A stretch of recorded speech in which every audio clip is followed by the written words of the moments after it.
Welcome back to Traders of Money, where we interview one guest at a time to find out where the trading success secrets come from. My name is Jordan Meller, and I am your guide into the fascinating world of trading. And today I want to introduce you to the legendary Mr. Shane Kupfer. Shane, welcome in to Traders of Money and TradeDelicious. I know we've done an interview with you before, right? But on your channel. And I like to start off these interviews very, very simply. I like to ask people an interesting fact about them that not many people would know. But today I want to do something different. I want to take something that you did to me back when we did that interview, and I want to ask you the same question. So Shane, what's your spirit animal? A spirit animal, man. First of all, it's good to be on the show. And I was actually watching some of your previous interviews, and I'm like, all right, I've practiced the other question. You knew I was. It's why you gave me Ben, this is going to sound so typical business guy, but a great white shark. And here's why. So a great white shark is something that's always moving. They're moving forward. They constantly have to eat, and they're just something that never really stops. And that's always been my approach to business. That's always been my approach to trading. It's been my approach to everything. It's just move until you catch something. Don't stop for too long, and then just keep on going with progress. So I'd have to say a great white shark. Plus, it sounds tough as it's better than saying something like a chihuahua, or I've had some interesting ones on my channel. Yeah, I have no doubt. Oh, awesome. Great white shark. So look, let's get straight into it. Let's get straight into your journey to where you are today, because you're not just a trader, you also run events. You do a lot, right? In great white shark fashion, you are kind of everywhere doing everything, right? So let's go way back. I heard a rumor that you used to work in the coal mines prior to finding trading. Yeah. So I actually worked in Dawson coal mine out in the middle of the sticks, right next to a town called Mara, and I was there for about 3.5 years, and in various construction jobs before. Coal mining's terrible. If you ever want to know what coal mining's like, read Dante's Inferno. Pretty much the same thing, just it's a bit cold sometimes. So talk to me about the process. How did Shane go from coal mining and construction into finding trading and then really providing the amount of trading value that you do today? So I put on my first trade when I was about 16 years old, and it was a futures trade on JPY/USD. Right, and I'm sitting there, I'm going, great, this is going to happen. And I put my whole account on it, no risk management, had no idea what I was doing. And I've turned 100 into $950. And I'm like, wow, that was really easy. And then I put it down, and I remember my plus 500 account because that was the broker I was using. Boy. Plus 500. Yeah, wow, that's a throwback. Oh yeah. Does anyone still have them anymore? I don't know. But my first trade was on plus 500. Right? A lot of people were. That's one thing they did really well for the industry. They brought awareness of trading to the front of everyone's mind. Yeah, which was really, really fantastic to see. But yeah, so placed that trade, withdrew the money, thought it was the greatest thing since sliced bread, lost the next two. And I'm like, what do I do now? And I started buying all these like candlestick Bibles, and it was always like a weird fascination of mine. I'd watch stocks move, and I didn't really properly act on it actually until around 2016, December, when I actually put some serious money for me. At this point, I was in construction, then I went to mines shortly after. It was miserable, it was dark, and I'm sitting there going, this trading thing, it's going to save me. And the 2017 bull run, I went from having a very small amount to a very large amount. And then the 2017 bull run for crypto ended catastrophically for everyone, including me, and ended up with a lot more than what I started with, but still sitting there on my hands going, so crypto, whoops. Back to the drawing board there. And I think I turned 2 into 35 grand. And I'm like, yeah. But I was a lot higher for a long time. And then end of the bull market was just devastating. And I was like, oh no, I guess this is risky if you don't use stop losses and just buy things on YouTube. That's a thing. Yeah. So risk management really come into play. So you were kind of you were interested, but you weren't committed just yet. You were playing around with different amount of. At what point did you start taking it seriously? Yeah. So what I really started taking it seriously was right after I made that serious amount and then lost, and then ended up having that 35 grand. I ended up doing every course, every seminar, every single thing I could find. And I was just going through trading books. And they weren't just trading books, they were money books. They were, the Rich Dad, Poor Dad, literally everything you can think of about money. And I just had this obsession. I'm like, great, if I master this, I can get some passive income, if you will. Something where it's like, yeah, I don't have to go to work anymore. I ended up getting to a point where what I was making overtook what I was in the mines. So I left around just before COVID was announced, which was really funny because it's like, yeah, world trip, I'm free. COVID. Yeah. So that was trading for me, man. And I just I kept going. I got better and better and better. And problem with trading is when you're doing it properly, I believe you only need a few hours a week, and about an hour a day for me, what I do. And that is really, really it gets boring. It gets really boring. So I taught a mate of mine, and then I had a few gatherings and started teaching a few people. They got good results. And then, it was great. That next big bull market was where I really kind of came into my own, went into DeFi and all that crazy stuff. For those of you that don't know DeFi, it's just coins that haven't been listed on exchange. So it's just turning the risk up by like 80% and then acting in the markets through that. Wow. Yeah. So I've not done much work in DeFi. To be honest, I've not done much work in cryptocurrency. We've got a resident crypto trader here at TradeDelicious as well, who's just the running advocate that we all start looking into these coins more often. But I didn't even realize you could. So it's essentially like a coin that's gone a pre-IPO. Yep, it's a pre-IPO coin, but they don't have the usual regulatory IPO process. So something that a lot of newbies run into trouble when they don't understand risk management is like, oh, there's a new coin, it's dog with hat, or it's something with hat. It's ridiculous. Makes us all sound ridiculous, but you can arrange these coins in about 5 minutes, launch into the open market. Sometimes that's really good. Coin goes great, but when people are putting large amounts on it, it's going to go really bad because you're essentially taking the riskiest part of already a high risk asset and you're going, great, I'm just going to put everything in there. So correct risk management comes really into it and a lot of good research. And then if you're going to play with something that's a pre-IPO coin that no one put any thought into, it's just about risk management. Like I put around 0.125% risk on one of those, which doesn't sound like much, but this is a world where you can turn $100 into a couple grand. All right. And I'm not paying with small amounts like that, but 1% even. When you're putting 1% on a proper trade, then things can go really well. We're always aiming for 5, 6 to 1s where these little shit coins, as we love them, we're aiming for 100 to 1s, 50 to 1s, because it's effectively it's a terrible coin. Yeah. You've just opened a can of worms of questions that I'm going to have for you, right? So I'm going to structure this out. First and foremost, you've mentioned there dog with a hat, right? Dog with a hat I've actually heard of before, right? Because I've heard of it because its market, I think it was his market cap is more than Apple, the stock Apple, which baffled me that a coin called dog with hat has a larger market cap than the company Apple. And I'm pretty sure that's correct. And how do you, like, as someone that obviously is an advocate for the industry, you trade in the industry, you are heavily involved looking at DeFi as well, you run crypto calls, you run events around cryptocurrency as well. How do you feel that these meme names do you feel it kind of decredits the industry?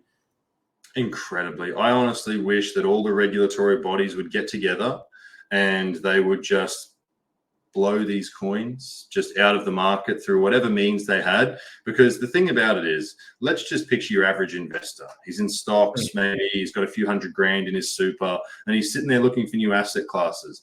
Goes to look at crypto, and then he sees dog with hat on the coin market cap, and instantly just decredits the whole market. He's just like, what is this? Is this like roulette blackjack?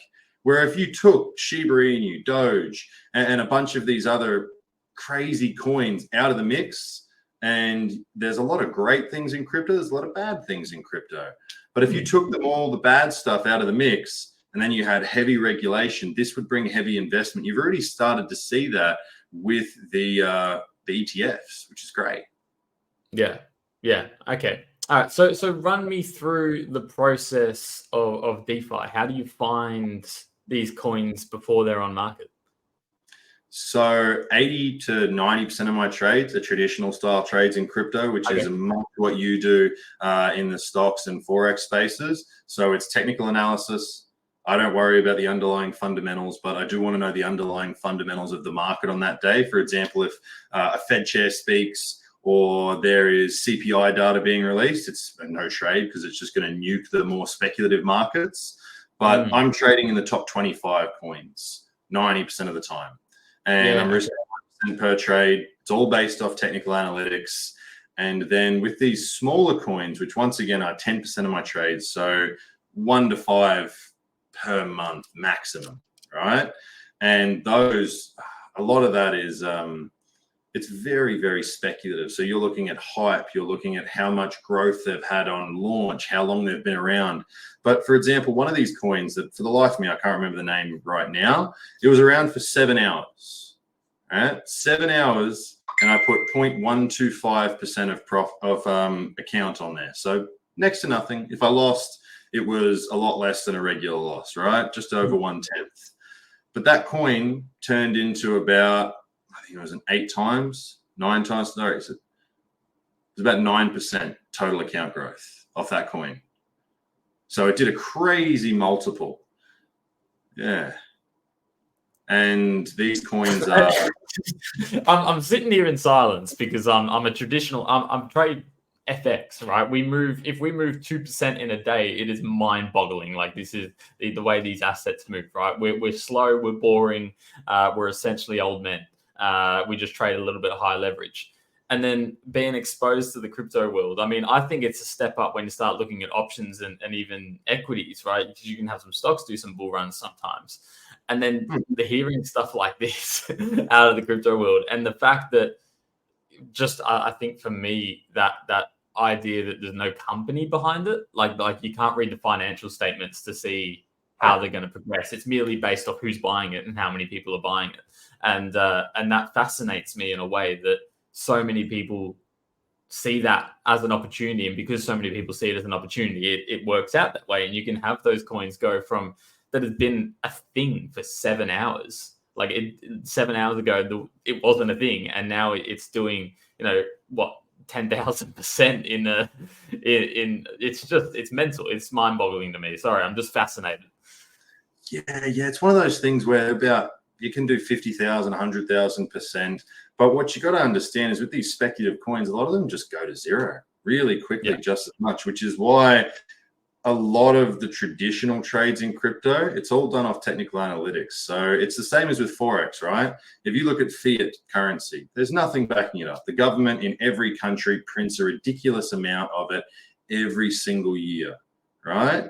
So every single year they print something new, they print more. And the only thing that really drives the Forex market is when you've got the correlation, the DXY, the US dollar strength, and then the trade deals and how they move against each other, right? So it's all technical analytics at its source with wide events.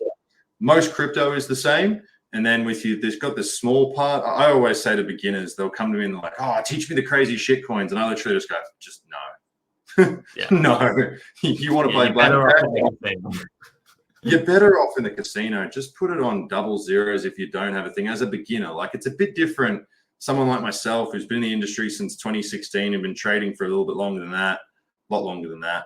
And it's a bit different because you're putting low risk on it. You're understanding the risk and the outcome's not going to shake your psychology. Like in all trading, the biggest thing is going to be your psychology. Like, when a trade pays off for you, and let's just say it's a successful trade, how many percent account growth is that on average for you?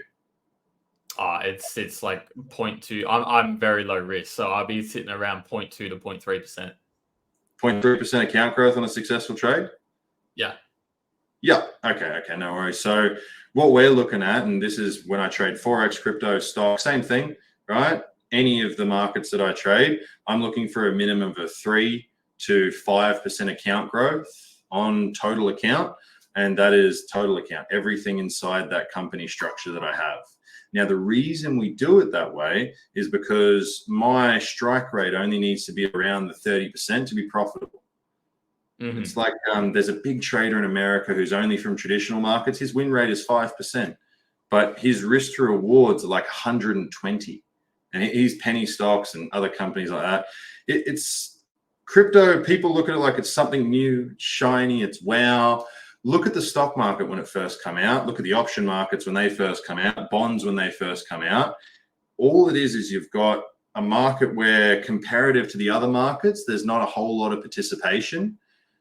And as a result, the price will bounce around a lot and there's a lot of opportunities. As more people come in, more regulation, it'll stabilize. It'll be great for the industry. But this is no different to any other market that's not even it's about a decade old.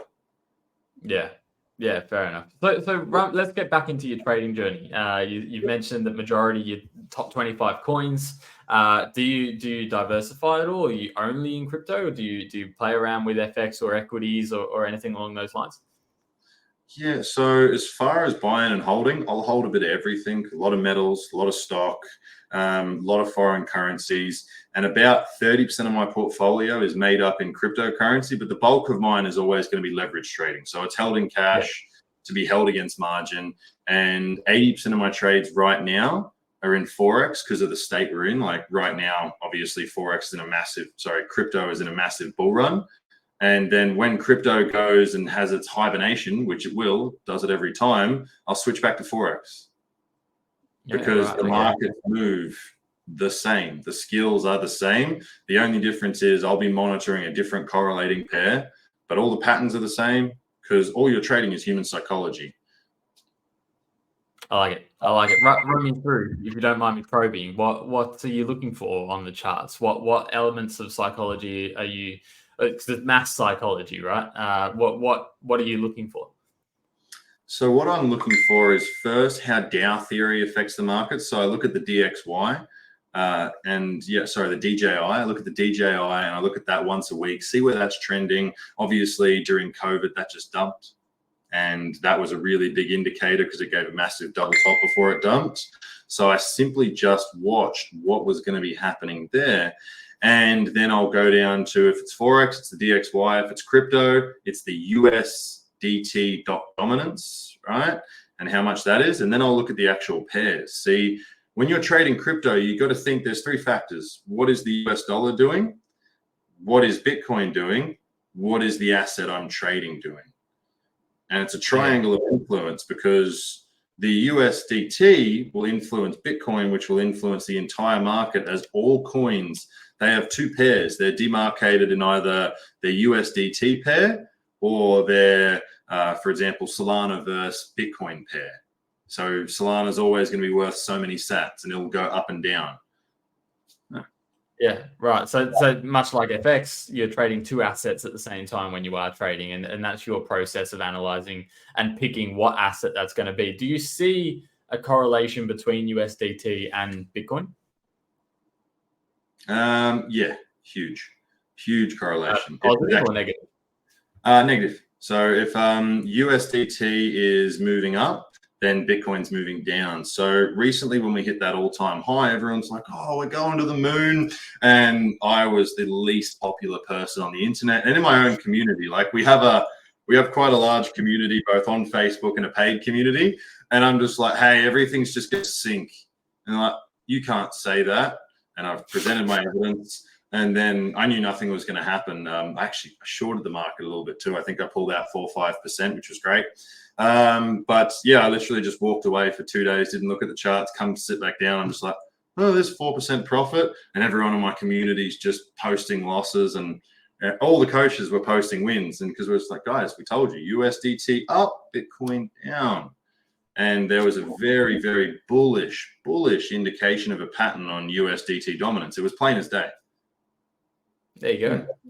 The correlation, I love correlations. I'm a big fan of finding what other assets. So the big conversation at the moment, talking about the correlation between the Canadian dollar and oil, and how the geopolitical events are going to affect that as well. And I'm a big fan of that. So I'm always interested in learning how these other assets, and whether or not we could even use cryptocurrency to get an implication on the US dollar. Who knows? One day, maybe Bitcoin, that risk off or risk on sentiment, trying to figure out. I still believe it's trying to figure out whether or not it is a risk on or risk off asset. Do you have an opinion on whether Bitcoin is risk on or risk off? Of course it's risk on. Like, I'm the crypto guy. I love crypto, but it has to be a risk on asset. Like, if you look at just the amount of, like, how do you gauge risk? Well, it's speculative, right? So everyone's going to have a slightly different answer. And how I gauge risk personally is, well, what type of percentages can this do on the way up and on the way down? And we've seen multiple times where Bitcoin has just fell, and it will. If you don't understand how to short the market, you should not be in Bitcoin at all, unless you've got a 10-year time horizon. Completely different answer. But you got to think of the amount of multiples it's done. This year alone is insane.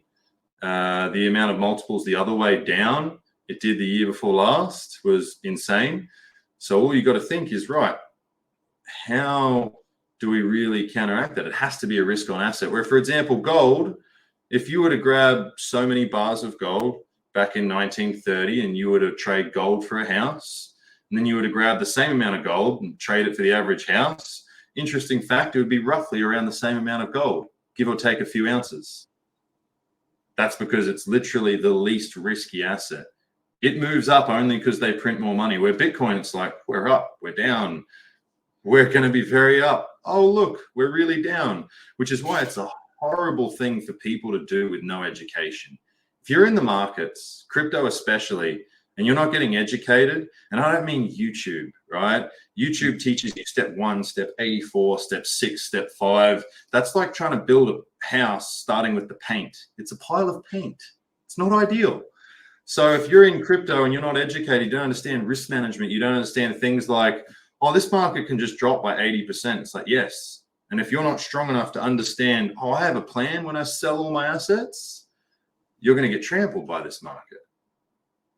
And so, yeah, definitely a risk on asset. Yeah. I always find. What you got any bold predictions for 2024? Obviously, it's been a good year so far for cryptocurrency. It's been a good year in both these ETFs coming out. You've got Bitcoin halving. Obviously, every 4 years, I think it's every 4 years we've seen Bitcoin halving. Am I right in saying that? Correct. So honestly, what I'm thinking right now for Bitcoin is, and keep in mind, my analysis will change from week to week. I'll get on my call in the community on Monday. My opinion completely changed. So by the time this is posted, information will be old. But I'm thinking that it'll be a massive reduction in price, either 50%, complete reduction, 50 to 70% reduction before heading back up, because that's what happened last bull market. It was 50%. And then it kept and it made a new high that was mildly higher. Now that's the flip side. Or what we're going to do is hit 100K and then we're just going to fall out of the sky like we did in the first bull market that I participated in through 2017. So they're two exact opposites, and we're waiting for the confirmations right now. So 2 scenarios. I've got a plan for both, and I've got positive and concrete lines for what will happen in both. It's like, okay, when this happens, I'm going to do that. So it's all about forward planning. It's like anything, right? Beautiful. Yeah, we can't be too. Yeah. Now I'm going to ask you a bigger question, which falls outside of those plans. Okay. And I just want your personal opinion, not the trader. I want your personal opinion here. There's a lot of big hedge fund guys, big Wall Street guys. Cathie Wood, for example, has come in and said Bitcoin will either be worth $1 million or be worth 0. If you were to fall on that spectrum, which one would you lean towards? First of all, I'd love to say that every time those guys say anything, it's about bringing more eyeballs to their fund and their investment. And every single time, it's like they're just publicity guys, right? Which I suppose is what we're doing here too. So I can't exactly throw too many. But I think $1 million, and I sheerly think the reason that will be is because the internet's, well, no one argues anymore that the internet is going to be the master of everything, as it already is. Crypto is internet money. They're talking about basing our currencies on top of the crypto blockchain technology to avoid counterfeiting and cash and all that stuff. So the question becomes, if our government are building on top of it, then of course it's going to be $1 million. The only way they could reduce the price would be an international outlaw of everything. But considering how much banks and governments and all the stakeholders actually hold that make those laws, they're not going to, they're not going to just pay themselves. So $1 million, definitely $1 million. I like it. If you could go back to Shane, who was working in the coal mines, and give him some advice on the journey you're about to undertake, the journey that you've taken, what would you say to yourself? Don't get stuck too much in learning mode. Learning never really helped anyone unless it has practical application. When you learn a new skill, it's one thing to understand a skill, right? Like when you go to a university, those are theorists. Chances are they've never lived in the real world. They're academics. And as a result, they're useless. But if you take a skill, apply it, make the tweaks to make it work for you, you're going to get a lot faster of a result than someone who's just sitting there all stuck in theory. So I would say to myself, anytime you learn a new skill, whether it's a good skill, bad skill, whether it's even just horrible advice, but you believe in it, go test that theory. And not with a demo account, not with any of that stuff, because there's been massive studies where people are savants on demo and can't trade in real life. Test it with real money, whatever you can afford to lose, but just test the theory and then make scientific results and recordings. Like data is the core of this business. I like it. I like it. And last one as well, to lean to anyone here, because our audience aren't big on crypto, right? We've got a big FX audience, but they may be interested in cryptocurrency. If you were talking to a trader who was going to commit himself to learning or transitioning to trading to crypto, what would you say to them? So there's two ways you can go about it. One way is the really slow way, still works. The other way is the really fast way. So you got to ask yourself, do you want slow results or fast results? Now, there's a lot of great paid communities. There's tons of them out there. We have one. You can find us so you can jump on and do a paid community. That's the slow way, no matter how good a community is. And we have a bunch of competitors that are fantastic at what they do. They're amazing, right? But you're going to get the slow results. Or you can have someone working with you so they'll call you on your bullshit. And you can sit there and go, hey, look, here's my trades. And then you can have an actual coach go, hey, man, that's some really below the line stuff. Look, you didn't watch this session. You didn't do this, whatever the problem is. Having someone personally instruct you, there's a very, very big reason that coaching exists. It's because it works. So if you want fast results, pay the price tag, because your time is the only currency you have. If you're, say, 30, you've only got you've got like what, 52 years left on this earth. If you can get the result in 2 years through coaching and a much bigger price tag, or 5 years through a community, what's worth more? That extra 3 years? So I'd say do something, get educated, but go the fast way. Well said. Well said, Shane. It's been an absolute pleasure having you here at Traders of Money. It's been a pleasure to learn a little bit more about yourself and a little bit more about the crypto world. Where can people find you? You can find me on Instagram. It is just my name with an underscore on it and Kuffer, or you can look us up, Crypto Calls, on every single social media platform. We're on YouTube, we're on Instagram, we're on Facebook. And no matter where you are, wherever, we will be somewhere close by delivering a seminar near you. Well said, Shane. It's been a pleasure. Thank you.